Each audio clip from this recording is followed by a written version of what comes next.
sampai pada satu topik di mana Nabi Muhammad SAW ini berbuat kebaikan itu kepada orang Yahudi.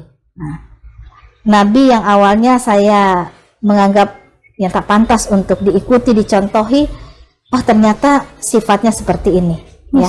Jadi saya berjumpa dengan kisah itu yang menjadi tolak ukur, menjadi sebuah momentum di mana saya penasaran lagi kemudian mempelajari isi. Ya, kisah ketika Rasulullah berbuat baik kepada golongan kaum Yahudi ya, ketika mereka ya Rasulullah tetap bersikap baik kepada mereka ketika mereka membenci, menolong kaum Yahudi ini secara adil begitu ya. Ya, artinya itu membuat saya terbuka pemikirannya. Yang tadinya saya melihat sosok Nabi kita ini, Nabi Muhammad SAW ini sebagai sosok yang tak pantas untuk diikuti gitu ya. Tapi juga penasaran kenapa Nabi yang kata orang, sebagian besar orang yang bukan Islam itu Nabi yang kejam gitu ya, sosok yang tak pantas diikuti. Tapi kenapa followersnya banyak gitu. Sempat saya berpikir begitu ya. Saya membaca kisah-kisah beliau.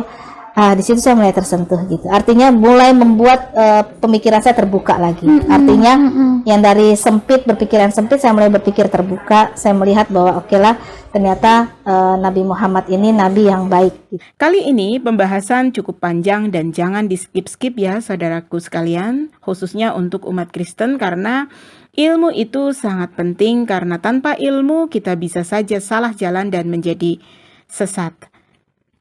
Sekali lagi, cerdas itu adalah kebutuhan. Bagi sahabat-sahabat sekalian, khususnya untuk Kristen yang menyimak video ini, sekali lagi kami ingatkan bahwa orang-orang mu'alaf itu mereka adalah orang-orang yang benar-benar dicintai oleh Yesus. Kebenaran fakta tersebut tidak pernah berubah, malah semakin nyata jika kamu sudah mengenal ajaran Islam. Kali ini kami contohkan untuk memperlihatkan dua komentar dari narasumber yang sudah masuk Islam karena hidayah Allah melalui proses riset pembelajarannya. Nah, sumber yang pertama seorang yang memiliki latar belakang luar biasa, bekerja selama 10 tahun di LAI.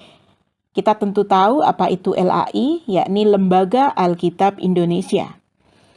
Berprofesi sebagai pendeta dan misionaris, namun Allah memberikan hidayah atas apa yang dia lakukan dari kebenciannya terhadap Islam, kemudian menjadi orang yang justru diselamatkan oleh Allah dari kebodohan dalam hal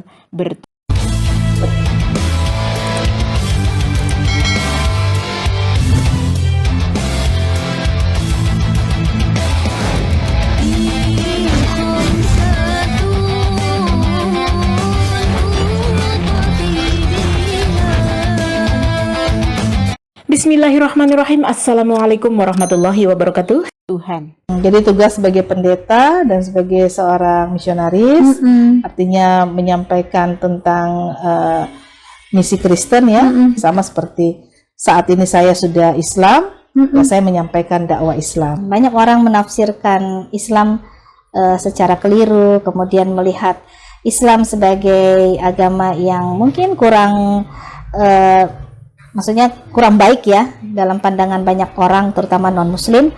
Kemudian Islam sebagai agama anarkis dan lain sebagainya, pokoknya cap-cap yang kurang baik teroris, kepada agama Islam itu sedikit banyak mempengaruhi saya dulunya, karena saya juga melihat Islam itu mungkin lewat kacamata yang keliru. Paling tidak sempat tidak menyukai agama ini. Sampai pada satu momentum di mana ada sahabat saya yang bertanya gitu ya, mungkin kalau kamu mengenal Islam lebih baik, kamu akan jatuh cinta kepada Islam. Artinya kamu akan menyukai Islam. Ini statement yang sederhana gitu ya. Nah, benar sekali ya statement yang dimaksud barusan. Seperti yang kami katakan bahwa kami tidak pernah bosan-bosannya mengingatkan kalian, khususnya saudara-saudara Kristen, bahwa selama ini penilaian kalian terhadap Islam itu benar-benar keliru. Karena kebanyakan dari kalian hanya melihat Islam dengan virus-virus Islamofobia, dengan stigma-stigma negatif yang diciptakan oleh para pembenci Islam. Kalian membaca karya tulisannya, mendengar semua fitnahan-fitnahan mereka tentang Islam tanpa mempelajari dan mengenal Islam dengan akal dan hati kalian. Akhirnya banyak umat Kristen yang sesat dan tidak menerima kenyataan kalau para Kristen yang mu'alaf sebenarnya merekalah yang benar-benar mencintai Yesus dan sebenar-benarnya memahami kitab suci mereka. Nah, bagaimana seorang pendeta dan misionaris ini yang bekerja di Lembaga Alkitab Indonesia mendapatkan hidayah dari proses riset dan pembelajarannya? Dimulai dari memahami perkataan guru dan murid yakni Syekh Ahmad Dedat dan Syekh Zakir Naik, sampai kemudian mendapatkan sebuah kisah suri tauladan dari akhlak Rasul Muhammad SAW kepada orang kafir dan musyrik, yang mana sebelumnya pendeta dan misionaris ini begitu membenci figur dan sosok Rasulullah Muhammad SAW. Sampai pada satu topik di mana Nabi Muhammad SAW ini berbuat kebaikan itu kepada orang Yahudi. Nah, Nabi yang awalnya saya menganggap yang tak pantas untuk diikuti, dicontohi, oh ternyata sifatnya seperti ini. Ya.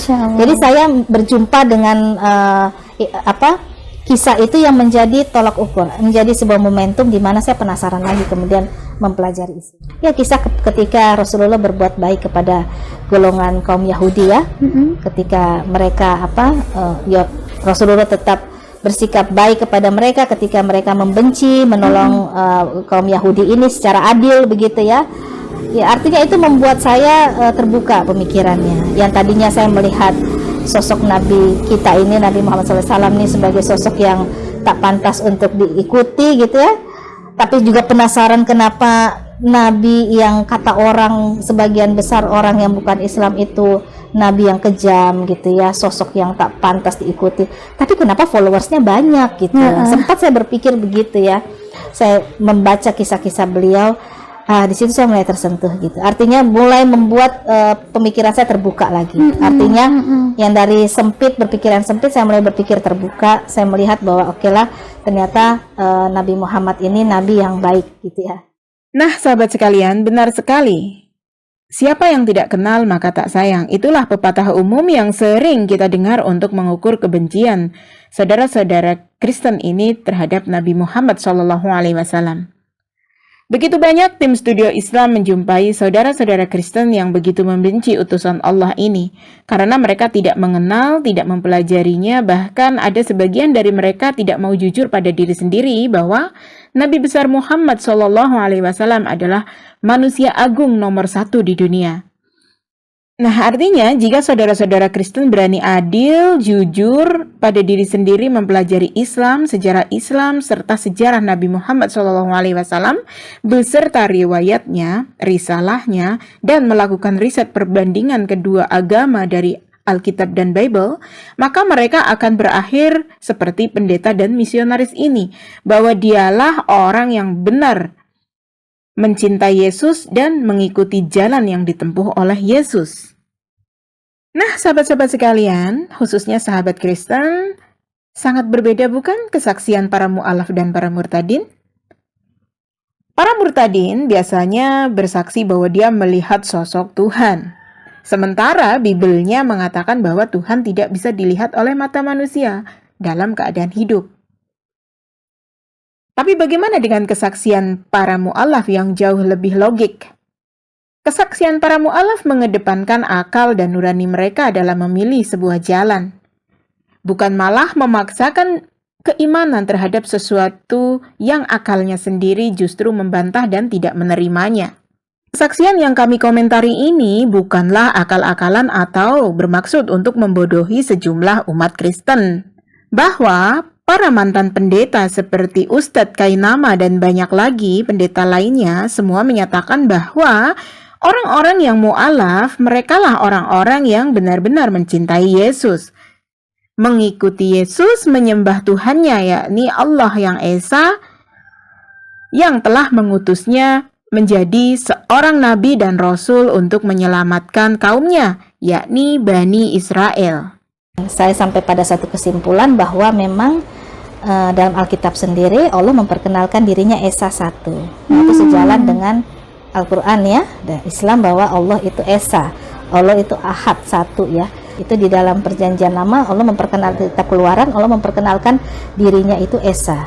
Kitab Keluaran kalau nggak salah itu ada 10 yang tentang 10 hukum Tuhan.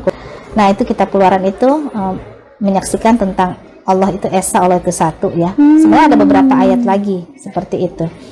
Nah jadi dalam hal ini yang membuat saya kemudian membandingkan ternyata Allah atau Tuhan itu satu, Esa, dan Yesus sendiri menyampaikan bahwa dia itu adalah seorang utusan, dia bukan Tuhan.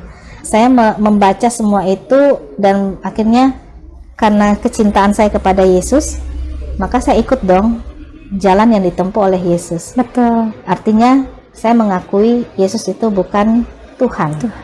Nah, itulah kesaksian yang pertama. Semoga bisa menggetarkan jiwa saudara-saudara Kristen sekalian agar bisa mengambil kesimpulan bahwa di dalam Alkitab terdapat 2 jalan, yakni jalan yang lurus yang diajarkan oleh Yesus, yakni dengan menyembah Allah satu-satunya Tuhan yang benar, satu-satunya Tuhan yang Esa, Tuhan semesta alam. Dan jalan yang sesat yang diajarkan oleh Paulus yang telah memindahkan Yesus dari bingkai kenabian kepada bingkai ketuhanan. Paulus telah mengambil hak Allah menjadikan Yesus sebagai Tuhan bagi umat Kristen hingga saat ini. Sahabat-sahabat sekalian, demikian video dari kami. Semoga bisa menjadi jembatan untuk menjemput hidayah Allah bagi sahabat-sahabat non-muslim.